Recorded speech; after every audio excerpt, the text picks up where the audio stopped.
Y Gelyn ar y Tren, gan T. Llew Jones, Pennod 5.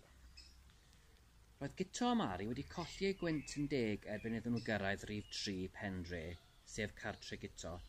Rithrodd y ddau mewn gan daflu eu bagiau ysgol ar y soffa. Roedd tad Guto, Will Evans, yn eistedd ar gadar wrth y tân. Roedd e yn ei overalls gan mai newydd o'r adre o'i waith yr oedd e. Dyn tawel pwyllog oedd Will Evans, sair coed wrth ei waith bob dydd. Roedd e byth yn cynhyrfio gwbl, gartre nac wrth ei waith. Wedi clywed sŵn y plant, daeth Mrs Evans i mewn o'r gegin lle roedd hi'n paratoi swper. "Ble ydych chi'ch doi wedi bod heno te?" gofynnodd. "Cael eich cadw nôl yn yr ysgol, efe?" Mari bach atebodd. "Na, fi o'n i lawr wrth yr afon ar bwys y bont lle gwelodd Guto'r corff yn gorwedd ddoe, a welon ni ddoi ddyn cas, ac fe gydio nhw anon ni, hen ddyn tew mawr gydiodd yn Guto, a hen ddyn tenau gydiodd yn yngwalltu." Edrychodd Will a Gwen Evans ar ei gilydd. Roedd wyneb Mrs Evans wedi cochi fel tân, ac fe wyddai Guto fod storm ar ddod. Fe ddaeth hefyd. "Arna ti, Guto mae'r bai," gwaeddodd Gwen Evans. "Ti ddechreuodd o'r holl ddwlu dôl ma, a nawr wyt ti wedi tynnu Mari mewn i'r helynt. Ddoe fes ti at y polis i ddweud y fod ti wedi gweld dyn marw yn gorwedd yn rhywle, ond pan aeth y polis gyda ti edrych, doedd na ddim byd yno. A nawr ych chi'ch doi'n trio dweud wrthon ni eich bod chi wedi gweld doi ddyn cas a bod nhw wedi ymosod arnoch chi. Be sy'n bod arnoch chi? Pan adewch chi i'r ysgol a dod adre'n syth yn lle mynd i gael ei fantan lawr tua'r afon ffordd na?" Geson ni afal mewn cap a ffug gloiw," meddai Guto ar ei thraws. "Fi sy'n siarad nawr," meddai Mrs Evans, gan droi edrych yn ffyrnig ar ei mab. Ond wedyn, daeth arogl rhywbeth yn llosgi o'r gegin. Redodd Mrs Evans ar unwaith gan fwmian dan ei hanadl. Cydiodd Mari fach yn ei bag ysgol a mynd am y drws. "Welai di fori te, Guto," meddai, ac allan â hi, wedi digio braidd na roedd Mrs Evans wedi gwrando ar ei newyddion cyffroes. "Eistedd fan hyn, Guto," meddai Will Evans yn dawel. Eisteddodd Guto yn ei ymyl. "Mae dy fam wedi cynhyrfu. Mae hi'n anfodlon iawn dy fod ti wedi colli'r ysgol ddoe. Rwy'n e'n poeni hefyd, cofia. Mae gwaith ysgol yn bwysig oes wyt ti am ddod mlaen yn y byd." "Rwy'n mynd i drio, wir i chi, Dad. Rwy'n mynd i wneud lot o waith cartre cyn mynd i'r gwely heno." "Da iawn, Guto.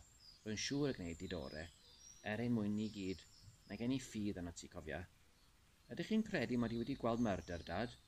Edrychodd ei dad arno. Nid atebodd ar unwaith. "Os wyt ti'n dweud, Guto, rwy'n dy gredu di." "Wir, Dad?" "Yn wir. A ddwedai beth arall wrth ti. Rwy am dy helpu di ddatrys y dirgelwch ma os gallai. Na'r dynion ma welwch chi heno. Roedd gyda nhw ddim hawl i gydio yn yr un ohonoch chi a'ch trin chi'n arw fel y gwnaethon nhw. Fydd rhaid i'r polis gael gwybod. Dwi ddim yn mynd i ddweud wrthyn nhw. Waith, dyn nhw ddim yn credu dim byd ddwedai wrthyn nhw." Ar y gair, gweiddodd Gwen Evans fod swper yn barod. Ar ôl swper aeth Will Evans yn ôl i'r stafell fyw a roi'r teledu ymlaen. Oedd hi'n amser y newyddion Cymraeg. Aeth Guto i mofyn ei fag ysgol mwyn mynd at ei waith cartref ar unwaith. Wrth godi ei fag oddi ar y soffa, digwyddodd edrych ar y sgrin deledu. Gwelodd y Royal Scotsman yn sefyll mewn gorsaf fawr a llawer o bobl o'i gwmpas. Gwelodd wedyn dŵr o bobl bwysig yr olwg yn sefyll yn ymyl yr injan yn cael tynnu eu lluniau gan rhyw 5 o ddynion camera. Yna, neidiodd calon Guto i ddwll leodd. Yng nghanol y bobl bwysig yr oedd dyn tal trwsiadus yn edrych ar y camerâu. Gwelodd Guto ei wyneb yn glir am foment. "Y dyn na," gweiddodd. "Hwna oedd e, Dad. Dyna'r dyn dwlodd y dyn arall off y trên ddoe. Rwy'n i'n nabod e." Bydd ei dad ar hanner gwisgo'i slippers. Cododd ei ben i edrych ar y sgrin, ond erbyn hynny roedd y llun wedi newid. "Reit," meddai Will Evans gan daflu ei slippers yn ôl wrth ymyl y pentan ac ail wisgo'i sgidiau. Roedd Inspector Lewis wedi gwisgo'i got fawr i fynd adre pan gerodd Guto ei dad i mewn i orsaf yr heddlu. "Wel, be sy'n nawr, to?" Roedd yr inspector yn swnio'n ddiamynedd iawn. "Mae Guto wedi gweld y dyn," meddai Will Evans. "Pwy ddyn nawr? Y dyn oedd wedi cael ei ladd ac a oedd yn gorwedd ar bwys yr afon? Y dyn daflodd y mas trwy ddrws y tren," meddai Guto. "Yn ble?" Roedd llais yr inspector wedi codi. "Ar y teledu heno," meddai Guto. Aeth yr inspector i eistedd tu ôl i'w ddesg. Roedd e wedi addo i'w wraig y bydde fe adre'n gynnar, ond nawr fe wyddai na fyddai'n gallu cadw ei addewid. Adroddodd Guto'r hanes i gyd wedyn, nid yn unig am y dyn a welodd yn cael ei tynnu ei lun yn ymyl y Royal Scotsman, ond ei hanes ef a Mari mynd i chwilio am gliws ac yn dod o hyd i gap a ffug gloyw. Ac fel y daeth y ddau ddyn mileinig a dwyn y cap a'i trin nhw'n go arw, eisteddodd yr inspector yn hollol ddistaw. Nes i guto orffen ei stori. Yna, tynnodd y Western Mail o'i boced ac agorodd ef ar y ddesg o'i flaen. Edrych fan hyn, guto, meddai.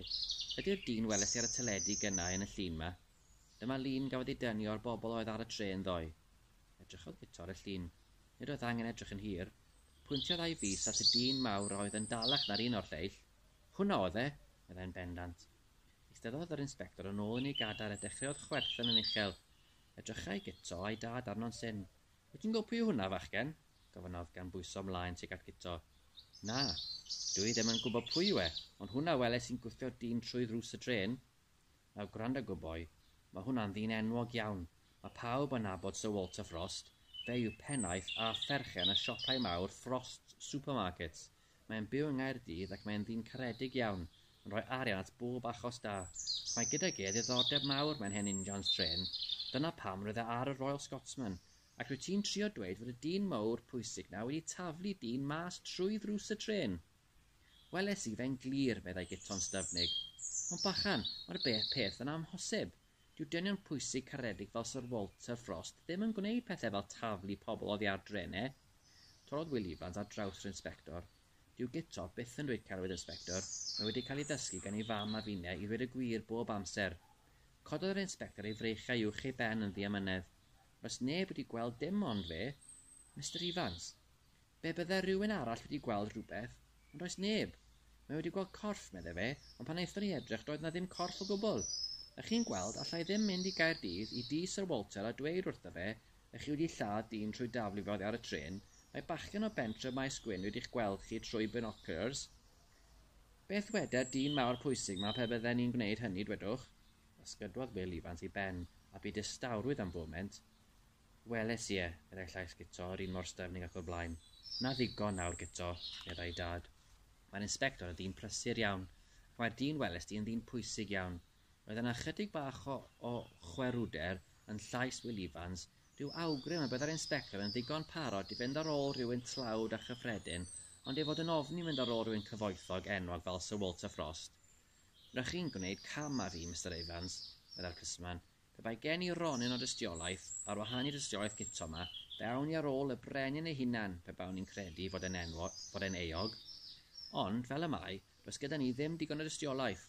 Mae'r ddoi ddyn a'r cap, meddai guto. O beth amdanyn nhw? Oedd yr inspector yn meddwl am ei wraig yn ei ddisgladre. Roedden nhw'n ddynion cas iawn. Roedden nhw'n edrych am rhywbeth lawr ar bwys yr afon ac faethon nhw ar cap. Cap a ffug a by-r ar y tu blaen. Cap un o fois y reilwe. Ie, wel, nawr, gwrandewch eich doi. Mae'n rhaid i fi fynd. Ond naddo i chi, na fyddai ddim yn anghofio'r hyn y mae guto'n ddweud sydd wedi digwydd. Rwy'n bwriadu gen i ragor o hymoliadau ac fe gewch chi wybod siwr rydyn ni'n dod mlaen.